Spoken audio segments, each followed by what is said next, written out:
గులాబీ దండు కదులుతోంది. నేడు 25వ ఏట అడుగు పెడుతున్న భారత రాష్ట్ర సమితి రజతోత్సవ సభకు సర్వం సిద్ధమైంది. వరంగల్ శివార్లోని ఎల్కతుర్తిలో భారీ బహిరంగ సభను సిద్ధం చేశారు. బీఆర్ఎస్ అధ్యక్షుడు మాజీ ముఖ్యమంత్రి కేసీఆర్ హాజరయ్యే ఈ సభను విజయవంతం చేసేందుకు సుమారు నెల రోజులుగా పార్టీ యంత్రాంగం మొత్తం సర్వశక్తులు ఒడ్డుతోంది. సభకు దాదాపు 10 లక్షల మంది వస్తారన్న అంచనాతో 1200 ఎకరాల్లో విస్తృత ఏర్పాట్లు చేశారు. రాష్ట్రం నలుమూలల నుంచి పార్టీ శ్రేణులు 2-3 రోజుల ముందు నుంచే ఎల్కతుర్తికి ప్రయాణం ప్రారంభించారు. సభా ప్రాంగణం నుంచి మా కరెస్పాండెంట్ విష్ణు మనకి లైవ్లో డీటెయిల్స్ అందిస్తారు. విష్ణు, రజతోత్సవ సభకు చాలా గ్రాండ్గా ఏర్పాట్లు చేస్తున్నట్టు తెలుస్తుంది. పూర్తి డీటెయిల్స్ ఏంటి? కార్తీక్, రజతోత్సవ సభకైతే భారీ ఎత్తున ఏర్పాట్లు పూర్తయ్యాయని చెప్పొచ్చు. గత వారం రోజుల నుంచి జరుగుతున్న ఏర్పాట్లు పూర్తి స్థాయిలో కంప్లీట్ అయ్యాయి. ఎందుకంటే మనం చూస్తున్న సభా వేదిక అయితే పూర్తిగా కంప్లీట్ అయింది. ఫైనల్గా ఏవైతే పూలాలంకరణ మాత్రం చేస్తూ ఉన్నారు. ముఖ్యంగా సభకు కనుక చూసుకుంటే సభకు సంబంధించి అంటే సుమారుగా ఒక 5 లక్షల మంది వస్తారని చెప్పి అంచనా వేసినప్పటికీ కూడా 2 లక్షల సీటింగ్ కెపాసిటీతో సీట్లు ఏర్పాటు చేయడం జరిగింది. ప్రధానంగా 5 మార్గాల ద్వారా సభకు చేరుకోవడం కోసం ఏర్పాటు చేశారు. మనం చుట్టూ చూడొచ్చు భారీ ఎత్తున స్క్రీన్స్. అంటే సభా వేదిక వద్ద ఎలాగైతే కేసీఆర్ మాట్లాడే స్పీచ్ వినబడుతుందో చివరిలో కూడా ప్రధాన రహదారి పైన కూడా అంతే స్థాయిలో వినబడే విధంగా కూడా భారీ ఎత్తున స్క్రీన్లు ఏర్పాటు చేసుకున్న పరిస్థితి కనబడతా ఉంది. మొత్తంగా చూస్తే అంటే ఈ సభకు ఇప్పటికే జిల్లాల వారీగా కనుక చూసుకుంటే ప్రతి గ్రామ పంచాయతీ నుండి కూడా ఉదయమే 9-9:30 ప్రాంతంలోనే వాళ్ళందరూ గ్రామాల్లో పార్టీ జెండా ఎగరవేసిన తర్వాత వాళ్ళందరూ మధ్యాహ్నం 2 గంటల గట్ల బయలుదేరడం కోసం ప్రయత్నం చేస్తూ ఉన్నారు. కాబట్టి ఇప్పటికే పెద్ద ఎత్తున జన సమీకరణకు సంబంధించి గ్రామాల్లో ఆర్టీసీ బస్సులు కూడా వెళ్ళిపోయిన పరిస్థితి మనకు కనబడతా ఉంది. మొత్తంగా అంటే ఈరోజు చాలా దేశవ్యాప్తంగా కూడా చాలా ఉత్కంఠగా చూస్తూ ఉన్నారు. కేసీఆర్ ఈరోజు ఏం మాట్లాడబోతా ఉన్నారు, అసలు ఏం సందేశం ఇవ్వబోతున్నారు అన్నది చాలా ఉత్కంఠంగా చూస్తున్న పరిస్థితి అయితే కనబడతా ఉంది. దానికి సంబంధించి సభా ఏర్పాట్లకు సంబంధించి మొదటి నుంచి కూడా పరిశీలిస్తున్నారు చాలా మంది. మనతో కొంతమంది టీఆర్ఎస్ సంబంధించిన ముఖ్య నేతలు ఉన్నారు. చెప్పండి, అసలు సభకు సంబంధించి అసలు ఏం ఎక్స్పెక్ట్ చేస్తున్నారు? ఎంత జన సమీకరణ జరగబోతా ఉంది? చాలా కాలం తర్వాత అంటే ప్రభుత్వము రెండవసారి మూడవసారి ఏదైతే టీఆర్ఎస్ ప్రభుత్వము అధికారం కోల్పోయిన తర్వాత జరుగుతున్న మొదటి బహిరంగ సభను ఎలా చూడవచ్చు? ఇవాళ టీఆర్ఎస్ పార్టీ అధికారము కోల్పోయినాం, అధికారంతో సంబంధం లేకుండానే వాళ్ళ రజతోత్సవ సభ. ఎందుకంటే 25 సంవత్సరాలు 24 ఏళ్ళు పూర్తి చేసుకుని వాళ్ళ 25వ సంవత్సరంలోకి అడుగుపెట్టినటువంటి రజతోత్సవ వేడుక. దేశంలో పార్టీని ఏర్పాటు చేసి 25 ఏళ్ళు కొనసాగించినటువంటి చాలా అరుదైనటువంటి పార్టీలు మన తెలంగాణలో, తెలుగు రాష్ట్రాల్లో ఎన్నో పార్టీలు వచ్చినాయి. నిలబడినటువంటి పార్టీలు 2, ఒకటి తెలుగుదేశం పార్టీ నిలబడ్డది, ఇవాళ టీఆర్ఎస్ పార్టీ నిలబడ్డది, అంతే.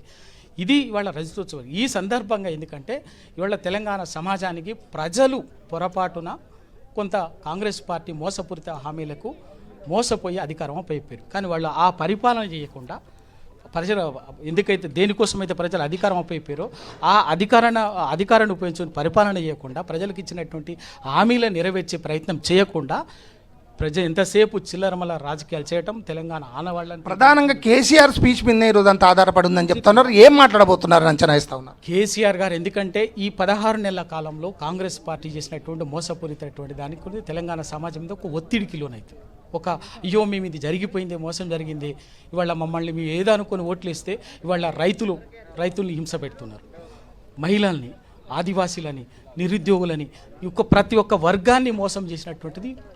అందుకే సంవత్సర కాలంలోనే అన్ని వర్గాల ప్రజలు రోడ్ల మీదకి వచ్చేసి కాంగ్రెస్ పార్టీ ప్రభుత్వానికి, రేవంత్ రెడ్డి ప్రభుత్వానికి వ్యతిరేకంగా ఇవాళ రోడ్ల మీదకి వచ్చి నిరసనలు, ఆల్రెడీ పోరాటాలు మొదలైనవి. ఇప్పుడు ఇవాళ చూస్తుంది అంటే దాని అర్థం ఏంటంటే ఇవాళ దానికి కేసీఆర్ గారిని ఇవాళ మిస్ అయినామన్నటువంటిది. Okay, thank you Vishnu. Telangana రాష్ట్ర సాధన లక్ష్యంగా పదవీ త్యాగాల పునాదుల మీద 2001 ఏప్రిల్ 27న తెలంగాణ రాష్ట్ర సమితి పార్టీని హుస్సేన్ సాగర్ తీరాన ప్రకటించారు కేసీఆర్. ఎత్తిన జెండా దించకుండా తెలంగాణ సాధనే లక్ష్యంగా ముందుకు సాగారు.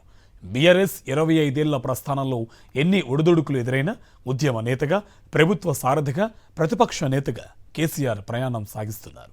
తెలంగాణ రాష్ట్ర సమితి స్థాపనతో తెలంగాణ మలిదశ ఉద్యమాన్ని ప్రారంభించి 14 ఏళ్ల సుదీర్ఘ పోరాటం తర్వాత తెలంగాణ రాష్ట్రాన్ని సాధించారు. 2014లో వచ్చిన ఎన్నికల్లో పోటీ చేసి తెలంగాణ రాష్ట్ర మొదటి సీఎంగా చారిత్రాత్మక విజయాన్ని అందుకున్నారు కేసీఆర్.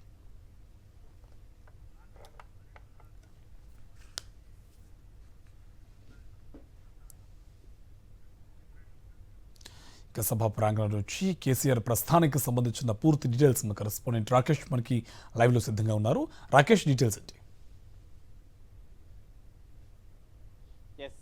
25 ఏళ్ల ప్రస్థానం ముగిస్తున్న నేపథ్యంలో బీఆర్ఎస్ పార్టీ రజతోత్సవ సభను ఎలకతుర్తిలో నిర్వహిస్తూ ఉంది. ప్రస్తుతం ఆ ప్రాంగణం వద్దే ఉన్నాం. ఈ 25 ఏళ్లలో బీఆర్ఎస్ పార్టీ ఏ విధంగా ఎదిగింది, టీఆర్ఎస్గా ఆవిర్భవించిన తెలంగాణ రాష్ట్ర సమితి ఆ తర్వాత బీఆర్ఎస్గా మార్పు చెందింది.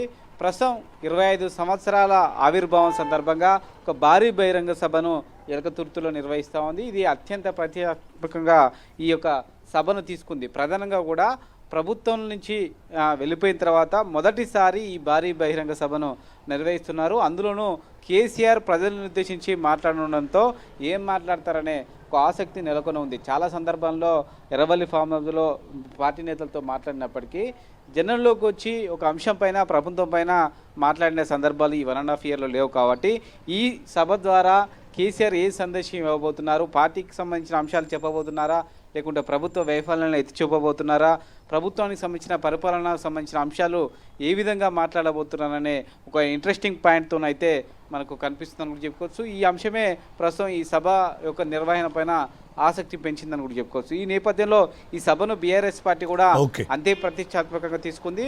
ప్రతి గ్రామం నుంచి కూడా ఈ సభకు వచ్చే విధంగా కూడా బీఆర్ఎస్ శ్రేణులు సన్నద్ధం చేశారు. అందుకు అనుగుణంగా 1200 పైగా ఎకరాల్లో ఈ సభకు సంబంధించిన నిర్వహణ ఏర్పాటు చేయడం జరిగింది. దాదాపుగా 157 ఎకరాలకు పైగా కూడా సభా వేదికను సిద్ధం చేయడం జరిగింది.